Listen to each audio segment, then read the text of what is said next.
నీ నిర్లక్ష్యం వల్ల, నేరపూరిత నిర్లక్ష్యం, క్రిమినల్ నెగ్లిజెన్స్, నీళ్లు ఉండి కూడా ఎత్తుకోకపోవడం, నీళ్లు ఉండి కూడా దాన్ని ఉపయోగించకపోవడం అనేది ఇది క్రిమినల్ నెగ్లిజెన్స్.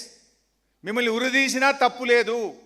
నీళ్లున్నాయి, నది బారుతుంది, మోటార్లు ఉన్నాయి, సిస్టమ్ ఉంది, చెరువులు ఖాళీగా ఉన్నాయి, రిజర్వాయర్లు ఖాళీగా ఉన్నాయి, కరువు కోరల్లో చిక్కుకున్నది ప్రపంచమంతా.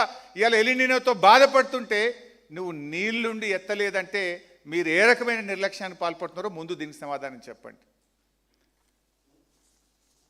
అంటే వీళ్ళ ఉద్దేశం వల్ల కూడా మంత్రులు ఉన్నారు ఆ జిల్లాలు ఇద్దరు, సీతక్క మాట్లాడరు, సురేఖ గారు మాట్లాడరు, ఆ జిల్లా కాంగ్రెస్ ఎమ్మెల్యేలు మాట్లాడరు, ఎంపీలు మాట్లాడరు.